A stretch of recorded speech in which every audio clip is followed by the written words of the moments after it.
Iran में Trump की टांग ऐसी फंस गई है जैसे लकड़ी के बोट में बंदर की पूंछ फंस जाती है। मनमाफिक डील के लिए ईरान को कैसे मनाए? ईरान पर ट्रंप का साम दाम दंड भेद कुछ काम नहीं आ रहा। पिछले 2 साल से PM Modi global leader approval rating की लिस्ट में नंबर 1 पर बने हुए और इस लिस्ट में दुनिया के बड़े बड़े दिग्गज उनके आसपास कहीं दिखाई नहीं दे रहे, कहीं भटक नहीं रहे। इसलिए जिस तरह से भारत में पीएम मोदी विरोधी दलों की आंखों में वो चुभते हैं, उसी तरह दुनिया के कई टॉप लीडर्स भी मोदी की वैश्विक लोकप्रियता से बेचैन होंगे। पीएम मोदी ने गजब की लोकप्रियता अपने डायलॉग और डिप्लोमेसी के दम पर हासिल की है बॉस। आप देखिए कि मोदी की कौन कौन सी पॉलिसी ने उन्हें दुनिया भर में इतना पॉपुलर बनाया है। नंबर 1, मोदी किसी को भी छोटा नहीं समझते, चाहे वो इंसान हो या कोई देश।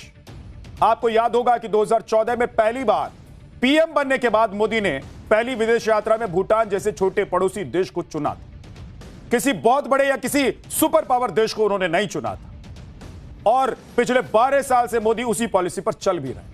अभी जून में जब मोदी फ्रांस जाएंगे तब स्लोवाकिया भी जाएंगे। स्लोवाकिया कैसा देश है, कितनी आबादी है, क्या स्ट्रेंथ है और मोदी स्लोवाकिया के दौरे पर जाकर कौन सा अनोखा रिकॉर्ड बनाने वाले हैं, आज आपको बताने वाला हूं।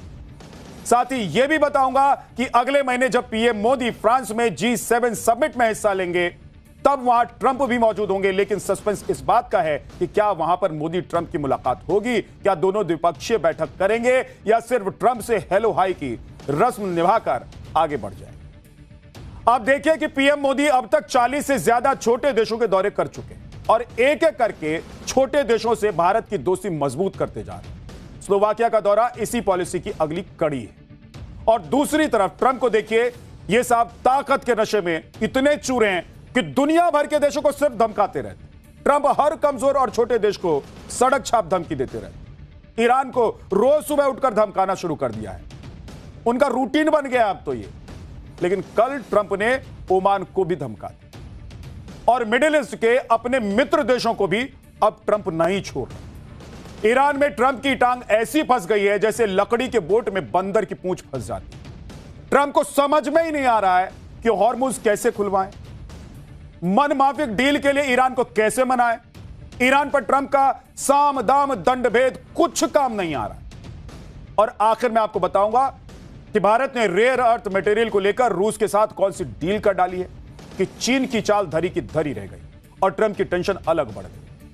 कम संसाधन में ज्यादा से ज्यादा काम कैसे निपटा लिया जाए, पीएम मोदी की यह कोशिश हमेशा रहती है। आप देखिए कि इसी महीने 15 मई को पीएम मोदी एक साथ 5 देशों के दौरे पर निकल गए। ये सारे देश या तो एक दूसरे से अलग अगल बगल में थे या फिर पीएम मोदी की यात्रा के रूट पर थे। इसी तरह आप देखिए कि अगले महीने 15 से 17 जून तक फ्रांस में G7 समिट होने वाली है जिसमें पीएम मोदी भी जाएंगे। लेकिन मोदी ने फ्रांस के साथ साथ स्लोवाकिया जाने का भी प्लान तैयार कर लिया, जिसके बारे में आपको आगे बताने वाला हूं आज। लेकिन आप देखिए कि वैसे तो भारत G7 का हिस्सा नहीं है, लेकिन फ्रांस के राष्ट्रपति इमैनुअल मैक्रों के खास इनविटेशन पर आउटरीच पार्टनर की हैसियत से पीएम मोदी इस समिट में शामिल होंगे। इस समिट में ट्रंप भी आएंगे क्योंकि अमेरिका G7 का अहम सदस्य और माना जा रहा है कि उस समिट में पीएम मोदी और ट्रंप की मुलाकात हो सकती है। और अगर ऐसा होता है तो दोनों नेता एक दूसरे से 16 महीने के बाद मुलाकात करेंगे, क्योंकि पीएम मोदी और ट्रंप की आखिरी मुलाकात पिछले साल 13 फरवरी को व्हाइट हाउस में हुई।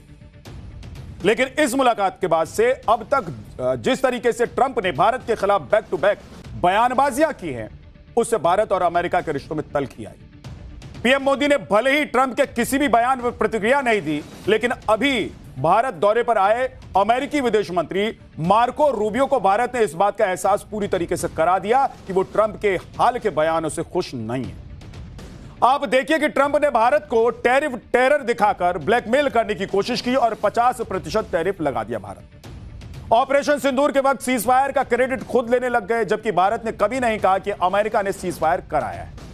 इसके बाद ट्रंप ने बड़बोलेपन में भारत को डेड इकोनॉमी बताकर नाराजगी और बढ़ा दी। भारत की नाराजगी की ही अभी खत्म नहीं हुई थी, रही सही कसर ट्रंप ने तब पूरी कर दी जब उन्होंने भारत को हेल होल कह दिया, बता दिया। और इन सब की वजह से भारत, जो आज का भारत है, उसने कह दिया कि भाई इस तरीके से बात नहीं होती, हम इस तरीके से बात नहीं कर रहे।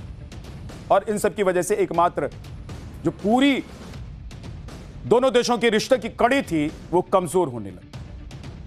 आज के भारत ने किसी दूसरे मुल्क की तरह ट्रंप की हां में हां मिलाना नहीं सीखा है। जो सही है उसको सही कहता है आज का भारत, और जो गलत है उसको गलत कहता है। यही है आज का भारत। रूस से तेल और हथियार खरीदने को लेकर ट्रंप ने जो अड़ंगे लगाए और जिस तरह की बयानबाजी की, उसने भारत के लोगों, यहां के सरकार की नाराजगी को और ज्यादा बढ़ा दिया। और ऑपरेशन सिंदूर के बाद ट्रंप ने पाकिस्तान आर्मी चीफ मुनीर को अपने ओवल ऑफिस में बुलाकर खातिरदारी की, यह जानते हुए कि पहलगाम टेरर अटैक का मास्टरमाइंड मुनीर ही था। उसने ही हिंदू हेट थ्योरी को प्रोपोगेट किया और फिर ट्रंप की तरफ से मुनीर का स्वागत भारत को बिल्कुल भी पसंद नहीं आया। इन सभी बातों का मिला जुला रिएक्शन, रिफ्लेक्शन मार्को रूबियो के दौरे में दिखाई दिया भारत की तरफ से। ऐसा कई लोगों का दावा है, लेकिन भारत सरकार ने इसे आधिकारिक तौर पर एक शब्द भी इस पर नहीं कहा है, बोला है एक भी शब्द नहीं भारत ने इसको लेकर। रूबियो को एयरपोर्ट पर रिसीव करने प्रोटोकॉल के तहत डेलीगेशन गया, आउट ऑफ द वे जाकर कुछ नहीं किया गया। आपने देखा जाने के वक्त भी जयपुर एयरपोर्ट पर रूबियो को विदा करने के लिए पुलिस अधिकारियों और स्थानीय अधिकारियों को भेजा गया। डिप्लोमेसी की भाषा में इसे कोल्ड रिसेप्शन और पैथेटिक सेंड ऑफ कहा जाता है। मैंने पहले भी आपसे कहा कि भारत ने आधिकारिक तौर पर ऐसा कुछ भी नहीं कहा है, लेकिन रिश्तों में एक ठंडापन कहीं ना कहीं जरूर दिखाई। जाहिर है कि भारत ने बिना कुछ कहे अमेरिका को बता दिया कि ट्रंप के बड़बोलेपन ने भारत के साथ अमेरिका के रिश्तों को कमजोर किया। अब पहले वाली वो बात नहीं रही जो गर्मजोशी थी। क्यों? क्योंकि आपने सब कुछ खराब कर लिया। आपने दोस्ती की मान मर्यादा को नहीं रखा, आपने उसका पालन नहीं किया, बड़बोलेपन में सब कुछ खराब कर लिया। होता ना जी, बड़बोलेपन में लोग खराब करने वाले। अमेरिका के राष्ट्रपति ने वही किया, और इसीलिए पीएम मोदी जब अगले महीने G7 की समिट में जाएंगे तो वो ट्रंप से मिलेंगे या फिर नहीं मिलेंगे, द्विपक्षीय बैठक होगी या नहीं होगी, इस सब पर अभी सस्पेंस बना हुआ है।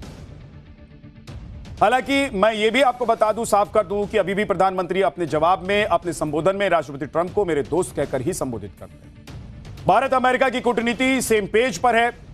पिछले 12 साल से पीएम मोदी 80 देशों की यात्रा कर चुके हैं। इसमें से कई देश हैं जहां जाने वाले पीएम मोदी भारत के पहले प्रधानमंत्री हैं। उन देशों की लिस्ट आपको दिखाऊंगा, बताऊंगा कौन कौन से वो देश हैं, लेकिन पहले स्लोवाकिया के बारे में आपको बता देता हूं, क्योंकि स्लोवाकिया भी उन्हीं देशों में से एक है जहां पर आज तक कोई भी भारतीय प्रधानमंत्री गया ही नहीं।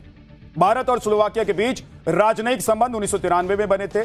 आप देखिए कि तब से 33 साल गुजर गए हैं और आज तक कोई भी भारतीय प्रधानमंत्री स्लोवाकिया नहीं गया। पीएम मोदी पहले प्रधानमंत्री होंगे जो अगले महीने स्लोवाकिया जाएंगे। स्लोवाकिया एक छोटा सा देश है जो कि एरिया वाइज भारत से 65 गुना छोटा है।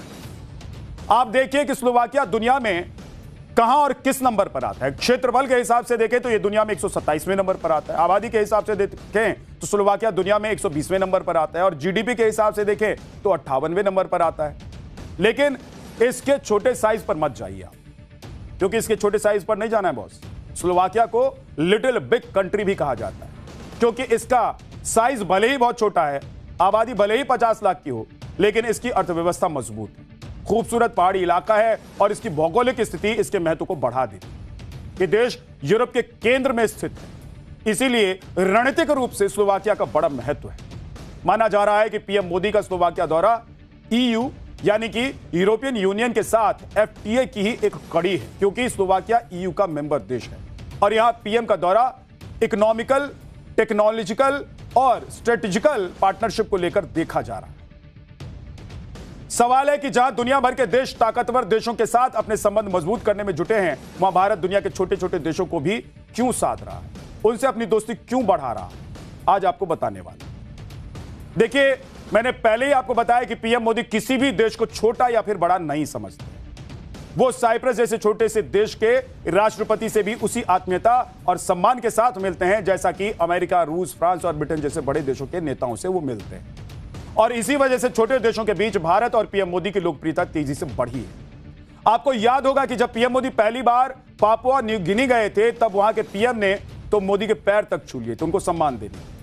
आप देखिए कि पीएम मोदी अब तक 80 देशों की यात्रा कर चुके हैं, जिसमें से 41 देश स्मॉल एंड मीडियम कैटेगरी वाले देश में शामिल होते हैं, जैसे कि फिजी हो गया, मंगोलिया हो गया, सेशल्स हो गया, Mauritius, Brunei, Cyprus, Trinidad and Tobago और यूनाना रवांडा, युगांडा, नामीबिया, मोजाम्बिक और क्रोएशिया और पापुआ न्यू गिनी। ये ऐसे छोटे देश हैं जहां पीएम मोदी के रूप में कोई भी भारतीय प्रधानमंत्री पहली बार पहुंचे। कहते हैं ना, उगते सूरज को सब सलाम करते हैं, लेकिन बॉस पीएम मोदी की सोच अलग है। उनकी समझ, उनका विजन सबसे अलग है।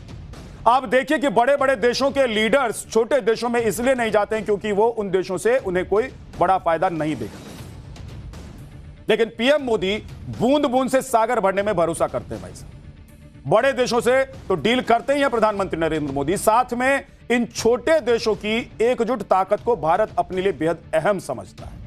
ये छोटे छोटे देश यूएन में voting, climate change agenda set करने और मैरीटाइम जोन और टू पोलर दुनिया में अमेरिका चीन के प्रभाव को रोकने में बड़े काम आ सकते हैं।